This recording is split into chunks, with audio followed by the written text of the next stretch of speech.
बोलो श्री प्राणनाथ प्यारे की जय। गेलो वालो गेली बात करे, एने तमे कोई वालो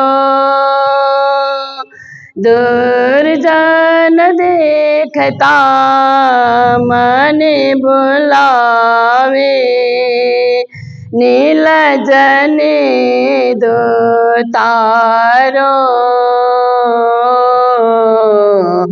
एने तमे कोई वालो गेलो वालो गेली बात करे, नित उठिया गनले भो आलज करे हमारे, लोक माए हमें लाजा पाओ, लोक माए हमें लाजा पाओ, हो कुला बदवाना रे, नेत में कोई वालो गेलो वालो गेली बात करे, ना शांति कहे ना छुटो है थी, ना शांति कहे ना छुटो है थी, आन जबाधे आवे हो जानो रखे सासुरे सामले, हो जानो रखे सासुरे सामले, था के कहे कहरावी, नेता में कोई वालो था के कहे कहरावी, नेता में कोई वालो गेलो वालो गेली बात करे, वालतावा लगता वाले, वालतावा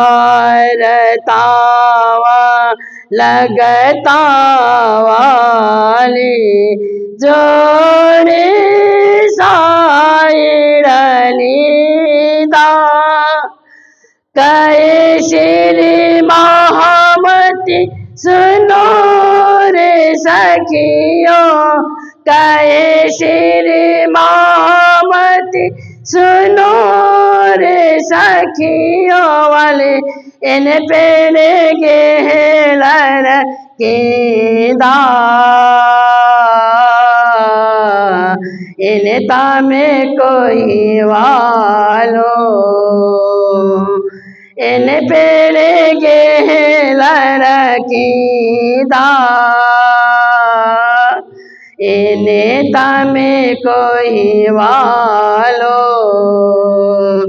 गेलो वालो गेली बात करे, एने तामे कोई वालो दुर्जन देखता अमने बुलावे, नील जने दो तारो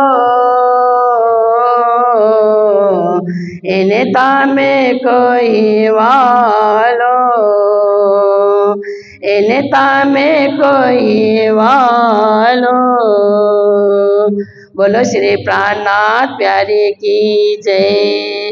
केती बिदकऊं कलयुग की अलिखे अप्रमाण, वरना वर्ण कर मिने व्याप्या, कहूँ न किसी की पहचान, कहूँ न किसी की पहचान। बोलो कृष्ण कन्हैया लाल की, श्री निजानंद स्वामी की, श्री प्राणनाथ प्यारे की, महारानी बाईजुराज की, महाराजा छत्रसाल की, गुरुजी मंगलदास महाराज की, श्री कृष्ण प्रणामी धर्म की, तीनों पुरी धाम की, सर्व सुंदर साथ की, छूटी छोले लहरे पड़िया बाहर प्रणाम। उपस्थित धर्म प्राण शिरोमणि सुंदर साथ जी, माताएं बहनें भाइयों, ठंडी की बेला है, क्योंकि धीरे धीरे हम लोग संक्रांत के करीब करीब हो रहे हैं ना। तो संक्रांत के समय तक ठंडी बढ़ते रहती है, फिर उसके बाद धीरे धीरे करके ये दिन भी क्या है कि दिन छोटे होते हैं, ठंडी बढ़ती है ना, मौसम का हिसाब ऐसा होता है। फिर बाद में फिर दिन भी बड़े होने लगते हैं और ये ठंडी भी छट जाती है। तो हमें तो ठंडी हो गर्मी हो, शीत हो उष्ण हो, जैसे भी मौसम हो, अपनी भक्ति को आगे बढ़ाते रहना है, भाव को हमेशा हमेशा परमात्मा में अर्पित करते रहना है, क्योंकि मौसम बदलना प्रकृति का खेल है। प्रकृति अपने करवट बदलते रहती है और हम लोग क्या है कि प्रकृति के करवट के साथ हम लोगों में भी बदलाव आ जाता है। जैसे गर्मी के दिन है तो बहुत पतले पतले कपड़े हम लोग पहनते हैं, और ठंडी का मौसम आते ही हम लोग फिर स्वेटर जैकेट साल ओढ़ करके टोपी डाल करके, देखिए प्रकृति का खेल है, ये सब धारण करना पड़ता है, क्योंकि शरीर को सर्दी से भी बचाना है, शरीर की सुरक्षा करनी है, गर्मी से भी बचाना है इसको, क्योंकि जो शरीर मिला है ये कर्म करने के लिए तो मिला ही है, पर धर्म भी तो इसी शरीर से होता है। इसलिए जिस शरीर से कर्म अच्छा होगा, धर्म अच्छा होगा, उस शरीर की सुरक्षा, उस शरीर की संरक्षा भी जरूरी है।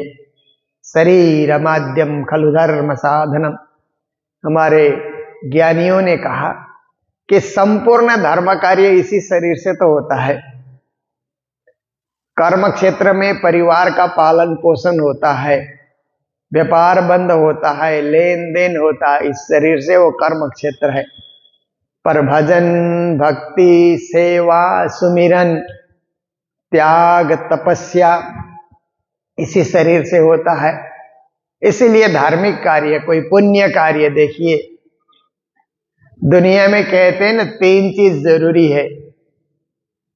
एक तो सुनना है तो ज्ञान सुनना जरूरी है, और सब बातें इधर उधर की हम सुनते हैं, परंतु ज्ञान सुनना बहुत जरूरी है।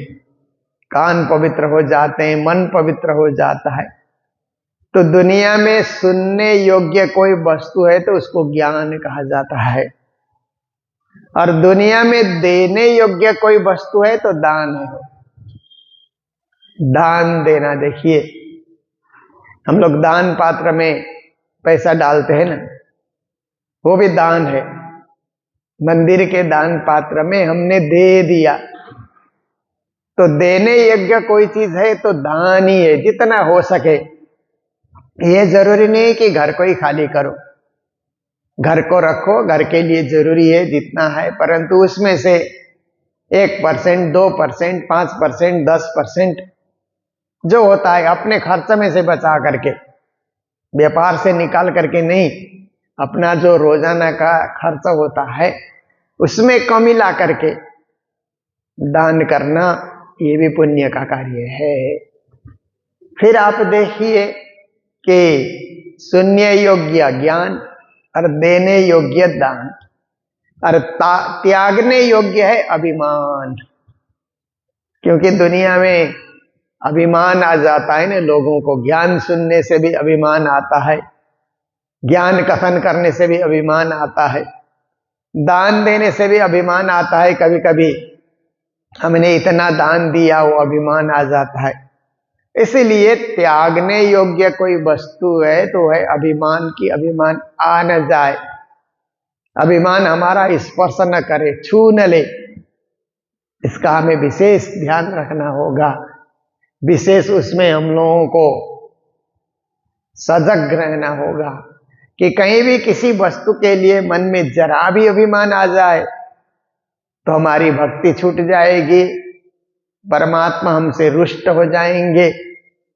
परमात्मा को प्रसन्न करना है तो निरअभिमानी, निर्लोभी, अक्रोधी, निष्प्रिय, निष्पाप कहते हैं ना, निर्मल, निर्मल जन मन सो मोहि पावा, मोहे कपट छल छिद्र न भावा। देखिए रामायण की चौपाई है ना, कहते हैं कि निर्मल मन वाला ही मुझे पा सकता है, मुझे छल करने वाला, कपट करने वाला, अनेक छिद्र ढूंढने वाला, निंदा स्तुति करने वाला, वो मुझे पसंद नहीं है। इसलिए जीवन में त्यागने योग्य अभिमान है। ऐसे हम लोग सजग रहें, हर कार्य में सजग रहें और अपनी भक्ति करते हुए जीवन यात्रा को हम पूर्ण करें, संपूर्ण करें, यही हमारे लिए परम आवश्यक है। तो ये कलियुग का वर्णन श्री जी महाराज कर रहे हैं, कई दिन से ये चर्चा हम लोग सुनते आ रहे हैं। तो आज की चौपाई में कहते हैं कि छूटी छोले लहरे पड़िया बाहर। जैसे आप समुद्र किनारे जाते हैं ना, समुद्र में जब भराव होता है ना, कुछ कुछ तिथियों में समुद्र में भराव हो जाता है, तो समुद्र का पानी लहरों के रूप में, छाल के रूप में उछलता है, उछल करके किनारे से बहुत दूर तक आ जाता है। कभी कभी तो क्या होता है कि 5 फुट, 10 फुट, 15 फुट, 20 फुट। और समुद्र में जब तूफान आता है तो आप देखिए, एक तूफान का नाम तो हमने सुना सुनामी, पर ऐसे तो कई बार तूफान आ चुके हैं ना। अलग अलग तूफान का अलग अलग नाम रख देते हैं। इस तरह से तूफान के ऊपर तूफान आ रहे हैं समुद्र में। तो जब समुद्र में ऐसे पानी का जो छोल है या लहरें पानी का बाहर निकलने लगती है तो पूरे भूमि में भी पानी पानी पानी हो जाता है। आप देखिए जगन्नाथपुरी में आप दर्शन करने कभी जाएं तो पास में ही समुद्र किनारा है, वहां समुद्र किनारे में आप खड़े हो जाइए, आपका स्नान अपने आप हो जाता है, पर पांव मजबूत करके खड़ा होना पड़ता है, नहीं तो उस लहर के साथ आप भी बह जाओगे। कोई दुबला पतला आदमी होगा या कोई अपने इधर उधर कपड़ा रखा हुआ है तो कपड़ा भी चला जाएगा और आदमी भी चला जाएगा, उसको पकड़ करके खींचना पड़ेगा। पर मजबूती से आप खड़े रहेंगे तो खड़े खड़े ही स्नान हो जाता है, क्योंकि लहर, पानी की लहरें आती है न तीव्र गति से, तो आपका स्नान हो ही जाता है। तो ये क्या है कि ये तो समुद्र का उदाहरण श्री जी महाराज ने दिया। ऐसे ही भवसागर से माया की लहरें उठती है। संसार, घर, परिवार, रिश्तेदार, दुनिया में सबसे कठिन बात है रिश्ता निभाना। सबसे अच्छा रिश्ता बनाए रखना ये बहुत कठिन कार्य है, इसमें बहुत दिमाग लगाना पड़ता है और दिमाग खराब करने वाले कोई ना कोई आ ही जाते हैं। आप जितना होश से रिश्ता निभाना चाहेंगे ना संसार में, फिर भी आपको विचलित करने वाले कोई ना कोई आकर के दिमागी हालत को खराब कर देते हैं। कठिन कार्य है दुनिया में रिश्ता निभाना, फिर भी निभाना पड़ता है।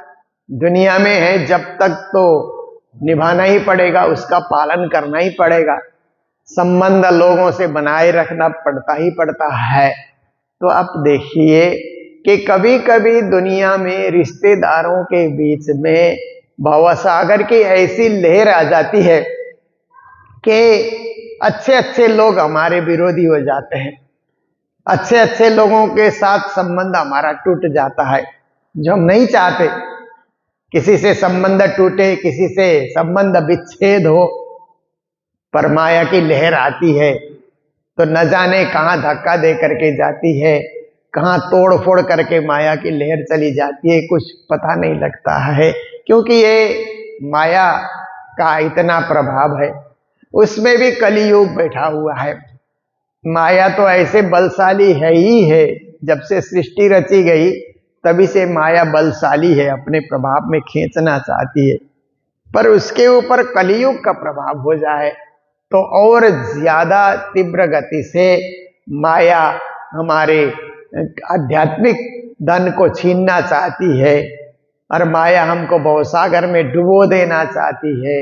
इसके लिए श्री प्राणनाथ जी महाराज कहते हैं कि छोटी छोटे छोले लहरें पड़ी आ बाहर, वो समुद्र की लहरें जमीन में आने की भांति भवसागर की लहरें भी रिश्तेदारों में, परिवार में, अपने ही सगे भाई बंधुओं में, अपने ही एकदम निकट स्वजन जिनको कहा जाता है ना, स्वजन और परजन कहा जाता है ना, तो स्वजन अपने नजदीक वाले में भी माया की लहर आती है तो कुछ न कुछ नुकसान हो जाता है, बातें हो जाती है, विवाद हो जाता है और कहीं न कहीं माया उसको प्रभावित करती है। इसीलिए होश के साथ रहना है।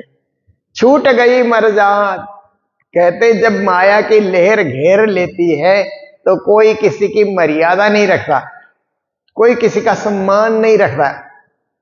आप न्यूज में पढ़िए, अखबार में आते हैं या टीवी के न्यूज में देखिए, आजकल तो मोबाइल में भी न्यूज आते रहते हैं, तो आप देखते हैं कि एकदम बच्चे ने, लड़के बच्चे ने माँ बाप को घर से निकाल दिया, ऐसी ऐसी खबरें, कभी कभी मारा पीटी भी घर में की, पति पत्नी में कभी कभी विवाद, भाई भाई में लड़ाई। आप देखिए ऐसे सब क्या है कि मर्यादा भी कभी कभी भंग हो जाता है माया के लहर के चढ़ते।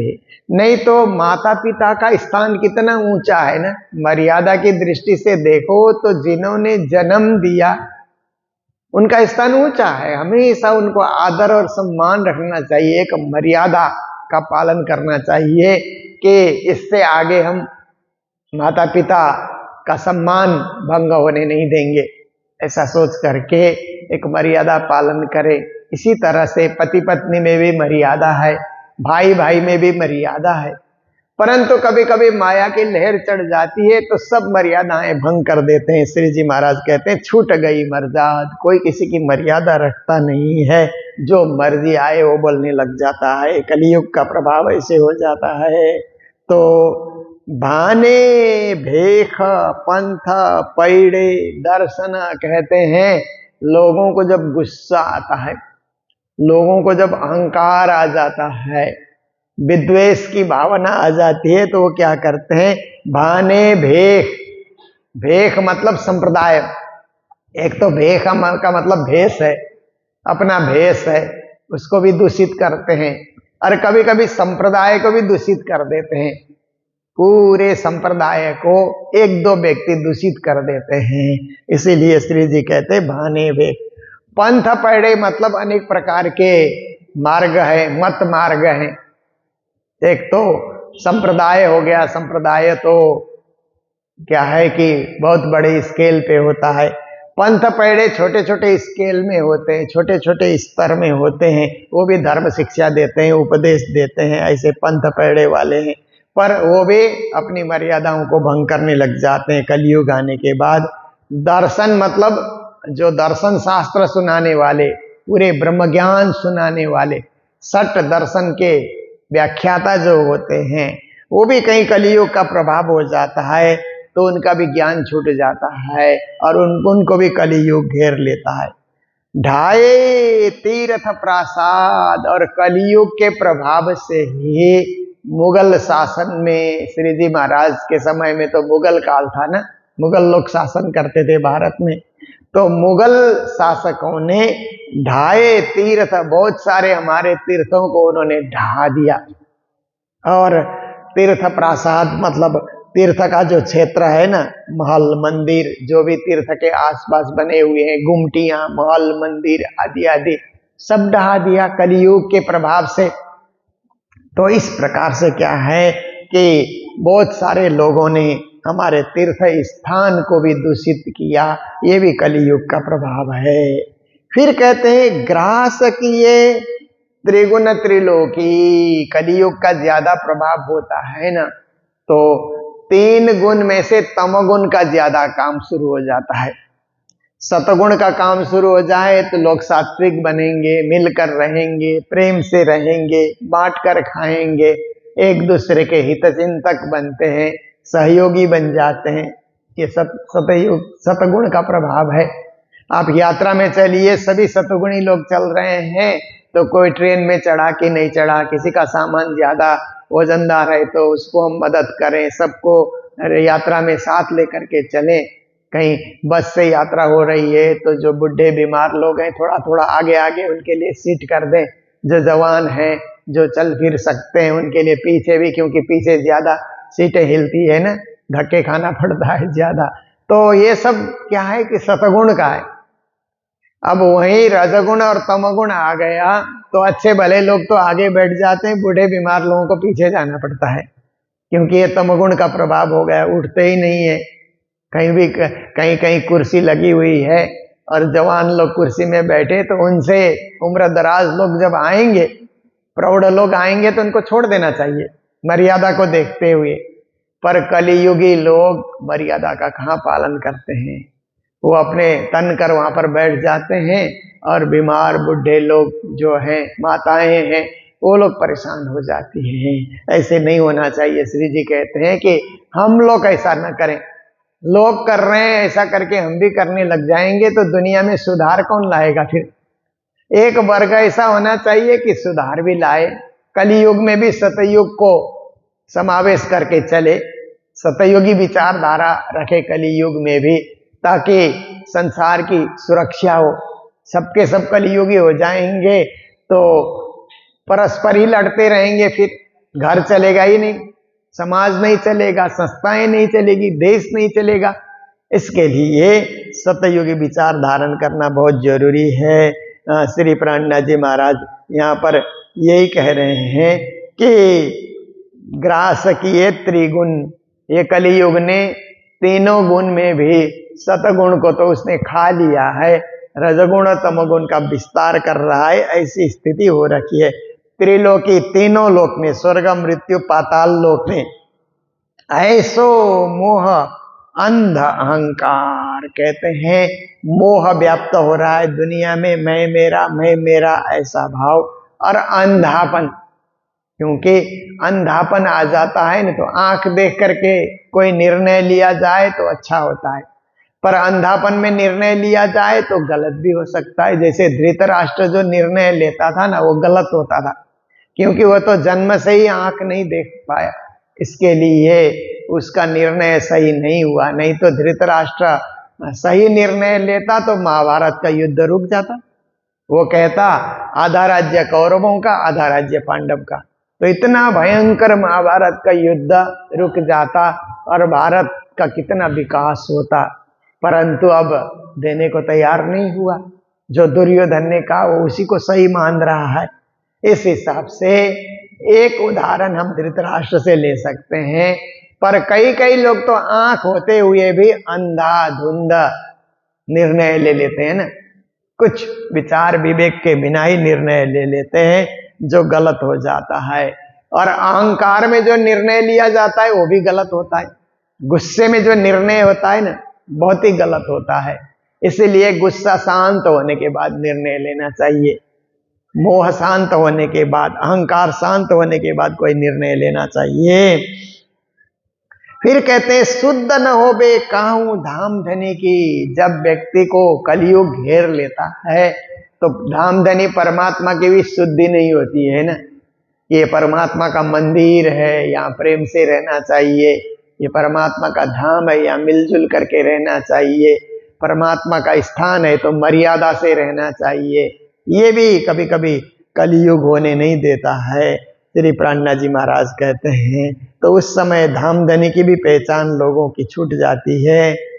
पहुंचने न देवे पुकार, और इस तरह से जो भक्ति होती है, हमारी भक्ति राज्य तक पहुंचनी चाहिए, पर कलयुग आ जाता है तो भक्ति से वंचित कर देता है। कभी कभी घर में आप पूजा कर रहे हैं, प्रेम से अपनी पुकार राज्य तक पहुंचाने के लिए प्रयास कर रहे हैं, घर के ही कोई लोग जोर जोर से मोबाइल में बात करते हैं ना, आप पूजा कर रहे हैं और आपका ही कोई सगा संबंधी है फोन में जोर जोर से बोल रहा है, या कोई कुछ गीत गा रहा है, या किसी आदमी को दूर से चिल्ला के कुछ सुना रहा है, काम बता रहा है अपने कर्मचारियों को जोर जोर से। तो इस तरह से कभी कभी औरों की पुकार भी वहां तक न पहुंचे राज्य तक, इसके लिए विघ्न डालने वाले वहां पर आ जाते हैं। पर घबराना नहीं चाहिए, ये सब विघ्न है, विघ्न हमारी परीक्षा है। विघ्नों से हम डरते हैं या विघ्नों को सामना करते हैं, विघ्नों से ऊपर उठने के लिए हम प्रयास करते हैं। ये प्रत्येक के जीवन की परीक्षा है। लोग विघ्न आते ही छोड़ देते हैं, परंतु विघ्न हमारे जीवन में इसलिए आते हैं ताकि हम सजग रहें, हमारे स्वभाव जो है स्वभाव का परिचय वहाँ मिल सकता है। विघ्नों में भी हम सही निर्णय ले सकते हैं, घबराते नहीं है। लोग गुस्सा कर रहे हैं भी हम बिना गुस्सा के ही निर्णय दे रहे हैं, हंसते हुए बात कर रहे हैं, ये धर्म का लक्षण होता है। क्योंकि हमारे अंदर अधर्म का लक्षण आता है तो हम लोग तो जल्दी उसको प्रकट कर देते हैं, पर धर्म का लक्षण भी तो प्रकट करना होगा। धर्म का लक्षण है शीतलता, शीतल स्वभाव रखना, हमेशा गर्म स्वभाव रखना ही नहीं, शीतल स्वभाव, विनम्र स्वभाव, एकदम अहंकारी स्वभाव भी नहीं रखना है। विनम्र होकर के प्रणाम प्रणाम करते हुए विनम्र झुका हुआ स्वभाव, और निर्लोभ, अक्रोध, ये सब धर्म का गुण है जो अंदर से प्रकट होता है। इसके लिए देखिए, गुस्सा तो मन से प्रकट होता है ना, मन ऊपर ऊपर बैठा हुआ है, वो गुस्सा, लोभ, ये सब चीज प्रकट कर देता है। विनम्रता, समर्पण, सेवा भाव, झुकने का भाव, ये आत्मा से प्रकट होने के गुण है। मन से और गहराई में आत्मा बैठी हुई है, उस आत्मा से ऐसे ऐसे सतगुण प्रकट हो जाते हैं। तो धार्मिक लोगों को चाहिए कि दूसरा लोग बुरा कर रहा है करके उसके साथ बुरा व्यवहार न करें, हम अच्छा व्यवहार करें, शुभ व्यवहार करें, ताकि एक न एक दिन उसका भी मन झुक जाए, वो भी पिघल जाए हमारे व्यवहार से। ऐसा हमारा निर्मल स्वभाव होना चाहिए, निर्मल मन होना चाहिए और निर्मल विचार होना चाहिए। ऐसी शिक्षा श्री प्राणनाथ जी महाराज इस प्रकरण के माध्यम से दे रहे हैं। तो आज का भी हमारा समय होने आ रहा है। मुझे पहले से जानकारी मिली और आज ये पम्पलेट के रूप में मुझे जानकारी मिल रही है कि आने वाले गीता जयंती के दिन 15 दिसंबर को इस बार गीता जयंती है, जिस दिन श्री कृष्ण ने अर्जुन को गीता सुनाई, इसको गीता जयंती के रूप में पालन किया जाता है। तो आने वाले 15 दिसंबर को कुरुक्षेत्र मैदान कावाखाली सिलीगुड़ी में सुबह 9 बजे से सामूहिक रूप से गीता का पाठ होगा। तो उस गीता पाठ में जो भी इच्छुक सुंदर साथ या मंदिर की ओर से जाना चाहेंगे तो मंदिर के ऑफिस में आप लोग नाम लिखा लेंगे और वहाँ पर गीता पाठ करने का मौका आप सबको मिलेगा। और उस कार्यक्रम में मुझे भी निमंत्रित किया गया है, तो मैं भी उस कार्यक्रम में पहुँच जाऊँगा, क्योंकि बहुत सारे संत उत्तर भारत के बहुत सारे संत वहाँ पर उपस्थित हो रहे हैं संत गुरुजनों के समागम में, और गीता जयंती के पावन उपलक्ष्य में जा करके अपनी सनातन संस्कृति, क्योंकि हम सब सनातन हिंदू संस्कृति से जुड़े हुए हैं, इसलिए हम लोग उस सनातन संस्कृति का पालन करते हुए कृष्ण के उपदेश को विश्वव्यापी बनाने के लिए, गीता पाठ करने का अर्थ है कि कृष्ण की शिक्षा को सारे विश्व में फैला दिया जाए, इसके लिए ये कार्यक्रम होते हैं। तो आप भी जो इच्छुक रहेंगे तो जरूर ऑफिस में अपना नाम नोट कराएंगे। इन्हीं शब्दों के साथ अभी की चर्चा को विराम देने जा रहे हैं, जय जयकार करते हुए। बोलो सतगुरु महाराज की, श्री प्राणनाथ प्यारे की, सर्व सुंदर साथ की, ग्रास किए त्रिगुण त्रिलोकी, ऐसो मोह अंध अहंकार, शुद्ध न होवे काहू धाम धनी की, पहुँचने न देवे पुकार, पहुँचने न देवे पुकार। बोलो श्री प्राणनाथ प्यारे की, श्री धाम के धनी की, प्रणाम।